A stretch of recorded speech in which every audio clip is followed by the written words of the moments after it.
Hello everyone, welcome back to IGNOU exams. Guys, आज मैं आपको इग्नू के course BEGG 171 media and communication का सेकेंड यूनिट करवाऊंगी। इस बुक में आपके पास में टोटल 4 ब्लॉक्स हैं, जिसमें अभी हम फर्स्ट ब्लॉक कर रहे हैं और फर्स्ट ब्लॉक की फर्स्ट यूनिट मैंने करवा दी है, कंसेप्ट ऑफ कम्युनिकेशन। आज हम करेंगे इसकी unit 2, mass media and communication. So start करते हैं। देखिए, यहाँ पे है आपके पास में मास मीडिया एंड कम्युनिकेशन। इसका first check your progress given है। For what purpose can mass media be use. जो मास मीडिया है उसका यूज़ किस किस पर्पस से किया जा सकता है। सो इसका आंसर आपको मिलेगा पेज नंबर 16 और 17 पे। यहाँ पे मैंने कुछ पॉइंट्स में दे रखा है, ये शॉर्ट में है। आप इसको लिख के, अगर आपको पता है कि इसको कैसे एलैबोरेट करना है, एक्सप्लेन करना है, तो आप यहाँ तक भी इसको सुन सकते हैं। इसके बाद में मैंने एक्सप्लेन किया है। अदरवाइज़ अगर आपको पूरा सुनना है तो वीडियो को लास्ट तक देखिएगा और ये टॉपिक आपको समझ में आ जाएगा। Now, for what purpose can mass media B use. जो मास मीडिया है उसको हम किस किस पर्पस से यूज़ कर सकते हैं, तो ये कुछ पॉइंट्स हैं। फर्स्ट है एडवर्टाइजिंग, और second marketing, advertising, marketing, propagandas, public relations, enrichment, educations, entertainment and public service announcements among many others. तो ये बहुत सारे यूजेस हैं जिसके अंदर मास मीडिया का यूज़ किया जा सकता है। अब मास मीडिया क्या होता है? लार्ज स्केल पे कोई भी जो इन्फॉर्मेशन है उसको स्प्रेड करना। अब वो चाहे एजुकेशन से रिलेटेड हो, चाहे मार्केटिंग से रिलेटेड हो, कुछ एडवर्टाइजमेंट्स हो, टीवी में जितनी भी एड्स वगैरह आती हैं, ये सब कुछ चीज़ें आती हैं मास मीडिया के अंदर। आंसर को थोड़ा और डिटेल में देखते हैं पेज नंबर 16 और पेज नंबर 17 पर।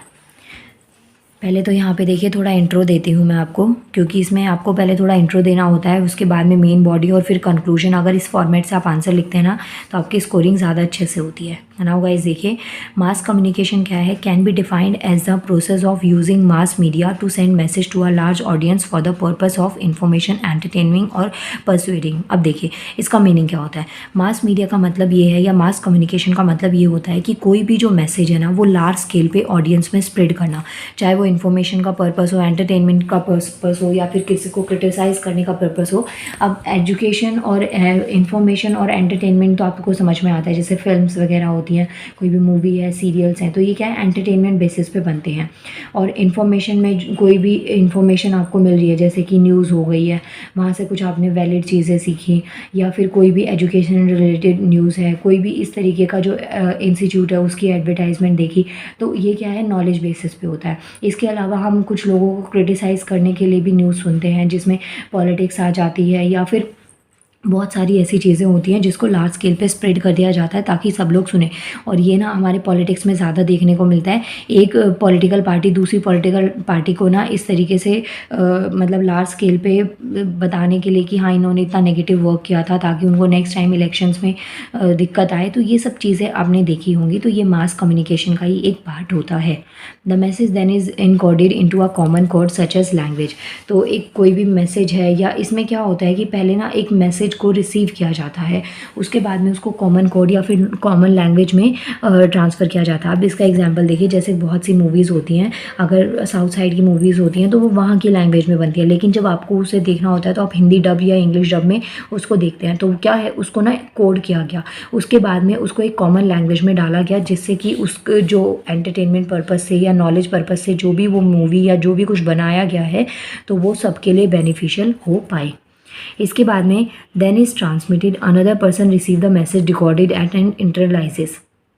नाउ जो मास कम्युनिकेशन है, इसके कुछ एग्जांपल है, जैसे रेडियो हो गया, फिल्म हो गया, TV as a media of mass communication in India, their spread reach people's access to this media and impacts on the societies. तो यहाँ पे इसके जो हमें मास मीडिया के वेज दे रखे हैं, इनके हमारे पास बून भी होते हैं और बेन भी होते हैं, मतलब कि पॉजिटिव साइड्स भी होती हैं और कुछ बहुत सारी इसकी नेगेटिव साइड्स भी होती हैं। Now, new technologies made their entry during 1970s and 1980s। तो पहले इतना ज़्यादा नहीं था, पहले ना ये ही चीज़ें लिमिटेड हो जाती थी, लेकिन फिर उसके बाद में टेक्नोलॉजी जैसे जैसे आने लगी, नई टाइप की टेक्नोलॉजी, जैसे कि मेल होने लग गए, और ये 4G 5G, ये सब 5G तो खैर अभी आया भी नहीं है ठीक से, लेकिन 4G वगैरह ये सब जो टेक्नोलॉजीज़ हैं, या नेट जब आने लगा, तो ये सब की वजह से क्या हुआ कि ये नई टेक्नोलॉजी जब आई तो ये कम्युनिकेशन और भी ज़्यादा फास्टेस्ट वे में हो गया। इसके इसके अलावा और इसमें कैसे एनहेंसमेंट हुआ या कैसे इसमें ग्रोथ को प्रमोशन मिला, इसमें वीडियोस आने लगी, केबल्स आने लगी, सैटेलाइट टीवीज़, ये सब की वजह से जो मास कम्युनिकेशन है वो बहुत ही ज़्यादा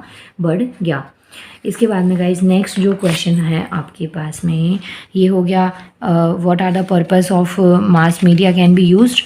इसके बाद में नेक्स्ट क्वेश्चन आता है list the various types of mass media. Mass media के आपको डिफरेंट टाइप्स बताने हैं। यहाँ पे मैंने कुछ टाइप्स दे रखे हैं। एक हो गया जर्नलिज्म, मतलब कि न्यूज़ और न्यूज़पेपर से related, radio and TV, internet, ये सब चीज़ें। इसके अलावा जो पब्लिशिंग्स होती हैं या फिर जो मोबाइल्स होते हैं जैसे मैगजीन्स वगैरह होती हैं उन पे आर्टिकल्स को पब्लिश करवाया जाता है। तो ये सब एग्जाम्पल जो होते हैं ना वो मास मीडिया के एग्जाम्पल्स हैं कि various types of mass media. इन सब की हेल्प से आप अपने मैसेज को लार्ज स्केल पे स्प्रेड कर सकते हैं। अब इसका आंसर डिटेल में देखते हैं पेज नंबर 17, 18 और 19 पर। यहाँ पे देखिए टाइप्स ऑफ मास मीडिया आपको हेडिंग गिवन है। सो मास मीडिया में पहले जब आप इस आंसर को अटेम्प्ट करेंगे ना तो आपको थोड़ा सा मास मीडिया का यहाँ से इंट्रो देना है जो कि फर्स्ट आंसर से आप पिक कर सकते हैं। अदरवाइज़ यहाँ पे भी कुछ पॉइंट्स आपको गिवन है मास मीडिया के।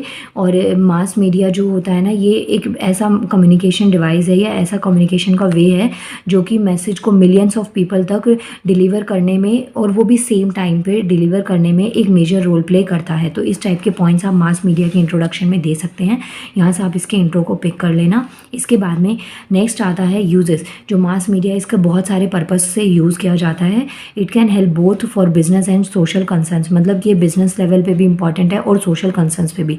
बिजनेस लेवल पे इंपॉर्टेंट है जैसे कि आपने एडवर्टाइजमेंट देखी होती है मूवीज़ में या फिर सीरियल्स में जो एडवर्टाइजमेंट्स आती हैं तो वो बिज़नेस पर्पस से आती है कि आप उनके प्रोडक्ट्स को ज़्यादा से ज़्यादा सेल करें और ज़्यादा से ज़्यादा उसको परचेज़ करें। और इसके अलावा जैसे कुछ सेलिब्रिटी जो फेमस कैरेक्टर्स होते हैं उनकी हेल्प से उनकी एडवर्टाइजमेंट करवाई जाती है ताकि उनकी मार्केटिंग बढ़े। तो ये क्या है, एक बिज़नेस प्रपोजल हो गया। और उसके अलावा नेक्स्ट जो आता है वो है सोशल कंसर्न। सोशल कंसर्न्स में क्या आता है, जो भी नेचुरल डिज़ास्टर्स होती हैं या फिर कोई भी सोशल लेवल पे जिसने लार्ज कम्युनिटी को इम्पैक्ट किया हो वो चीज़ें न्यूज़ में हमें बताई जाती हैं कि हमें इससे ऐसे बचना चाहिए या फिर ये लॉसेस हैं जिसकी वजह से हमारी इकोनॉमी प्लस जो हमारी लाइफस्टाइल है उसमें बहुत ज़्यादा चेंजेस आ सकते हैं। अब ये एग्जांपल कोविड के टाइम से ज़्यादा अच्छा आपको कोई एग्जांपल नहीं मिलेगा। कोविड के टाइम पे आपने बहुत सारी न्यूज़ में सुना था, जैसे अब आपको मतलब आप में से बहुत से लोग ऐसे भी होंगे जिनके आसपास में कोविड का कोई केस नहीं था, जिन्होंने शायद ये चीज़ फील भी नहीं करी हो, लेकिन न्यूज़ में आपने देखा, आपको पता चला कि क्या क्या चीज़ें हो रही हैं बाहर। तो ये सब चीज़ें क्या है, ये सोशल कंसर्न्स होते हैं कि सोशल लेवल पे लार्ज स्केल पे लोगों को अवेयर किया जाए, अवेयरनेस स्प्रेड करी जाए ताकि उनको उस टाइप का डैमेज ना हो। इसके बाद में नेक्स्ट आता है this can include advertisement, marketing और पब्लिक रिलेशंस और पॉलिटिकल कम्युनिकेशन। ये सब चीज़ें इसके अंदर आती हैं मास मीडिया के अंदर।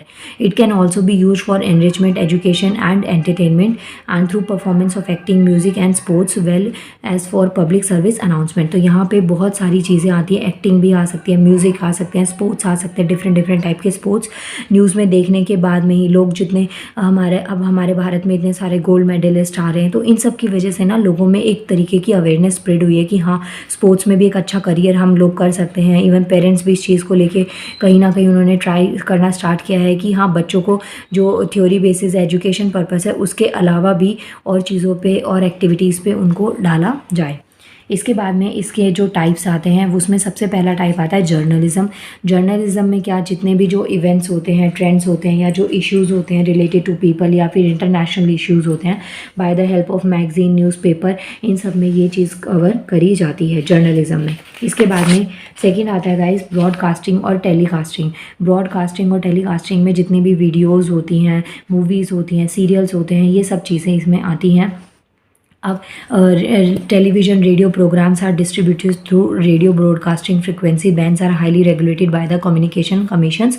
तो यहाँ पे आपको पता है सैटेलाइट्स वर्क करती हैं क्योंकि उनसे आपको सिग्नल मिलते हैं और उसके बाद में आप ये सब चीज़ें देख पाते हैं। इसके बाद में नेक्स्ट जो टॉपिक आता है वो आता है इंटरनेट। मतलब ये कुछ ऐसे टॉपिक्स हैं जिसके बारे में आप बहुत आराम से अपने वर्ड्स में लिख सकते हैं। कुछ इन्वेंशंस को, कुछ जो इनसे रिलेटेड इन्वेंशंस हुए हैं उनको लिख के और कुछ साइंटिस्ट के नाम दे के आप इस आंसर को बहुत अच्छा अटेम्प्ट कर सकते हैं। इंटरनेट को की तो इम्पोर्टेंस बताने की ज़रूरत ही नहीं क्योंकि आज के टाइम में इंटरनेट और मोबाइल ये दोनों ऐसी चीज़ें हैं जिसके बिना तो लोगों की मतलब आधी लाइफ वैसे ही ख़त्म हो जाए। आप देखिए घर में किसी के वाईफाई लगा हो तो फैमिलीज़ में से ना मतलब रूम से लोग बाहर ही तब निकलते हैं जब वाईफाई बंद हो जाए। तो ये चीज़ें इंटरनेट और मोबाइल की इंपॉर्टेंस आपको बताने की ज़रूरत नहीं है। आज के मॉडर्न बच्चे, आप सबको पता है कि इंटरनेट और मोबाइल के कितने सारे यूजेस हैं। अब ये हमारे ऊपर होता है कि हम इसका नेगेटिव व्यूज़ देखते हैं या पॉजिटिव व्यूज़ देखते हैं, क्योंकि इसके नेगेटिव इम्पैक्ट्स भी बहुत सारे हैं और वहीं इसके जो पॉजिटिव साइड्स हैं वो भी बहुत बहुत सारी है। इसके बाद में नेक्स्ट आता है आपके पास में पब्लिशिंग में क्या आता है, is the industry concern with the production of literature और इन्फॉर्मेशन एक्टिविटीज़। मतलब इसमें लिटरेचर और जो इन्फॉर्मेशन एक्टिविटीज़ होती हैं वो सब चीज़ें आती हैं। ऐसे ब्लॉग्स होते हैं, वेबसाइट्स होती हैं जिसको आप बाद में भी देख सकते हैं। और ये जो पब्लिशिंग होती है न्यूज़पेपर या जर्नलिज्म से थोड़ी अलग होती है, क्योंकि इसमें कुछ स्टैटिक पोर्शन भी होता है। न्यूज़ हम इसलिए पढ़ते हैं ताकि हमें जो करंट इवेंट्स चल रहे हैं, करंट में जो भी रिलेशंस हैं, हमारे इंटरनेशनल रिलेशंस हैं या फिर जो हमारे इंडिया में जो चीज़ें चल रही हैं उसके बारे में हम थोड़ा सा अपडेट रहें। लेकिन पब्लिशिंग में ऐसा नहीं होता। पब्लिशिंग में बहुत स्टैटिक पोर्शन भी आता है। अब इसमें बहुत सारी बुक्स होती हैं, जैसे कॉम्पिटिटिव एग्जाम्स की आप प्रिपरेशन करते हैं तो वहाँ पे आपको प्रीवियस ईयर के पेपर्स मिल जाते हैं। हर एक इंस्टीट्यूट का अपना एक पब्लिशिंग हाउस होता है जहाँ पे वो अपने नोट्स को प्रिपेयर करवाते हैं, बुक्स के फॉर्म्स में अवेलेबल करवाते हैं। इसके अलावा कुछ एंटरटेनमेंट बेसिस पे मैगजीन्स होती हैं जिसको आप पढ़ के काफ़ी रिलैक्स फील हो सकता है। नॉवेल्स होती हैं, लिटरेरी वर्क्स होती हैं। मतलब ये आपको एक स्ट्रेस से बूस्ट करने में काफ़ी चीज़ें हेल्प करती हैं। सो ये आपके पास में क्वेश्चन था, ये यहाँ पे मोबाइल का भी बता रखा है, ये आप एक बार पढ़ लेना। इसके बाद में गाइस देखिए ये क्वेश्चन आपका ख़त्म हो गया, list the various types of mass media. Now मिलते हैं नेक्स्ट वीडियो में जिसमें मैं आपको इसी यूनिट 2 का चेक योर प्रोग्रेस 2 करवाऊंगी। अभी मैंने आपका चेक योर प्रोग्रेस 1 कंप्लीट करवा दिया है। And thank you so much, इतना ज़्यादा आप मेरे चैनल को सपोर्ट कर रहे हैं। मुझे बिल्कुल भी होप नहीं थी, इतना अनएक्सपेक्टेड सब कुछ हुआ ना। Thank you so much guys. और मैं प्रे करूँगी कि आप सबके एग्ज़ाम्स बहुत अच्छे से हो जाएं और मैं ट्राई करूँगी कि अपना सिलेबस मैं टाइम पे कंप्लीट करवा सकूँ आप सबको, ताकि आपके एग्ज़ाम्स में आपको हेल्प मिले। नाउ मिलते हैं नेक्स्ट वीडियो में, यूनिट 2 की ही चेक योर प्रोग्रेस 2 मैं आपको करवाऊँगी। Thank you so much.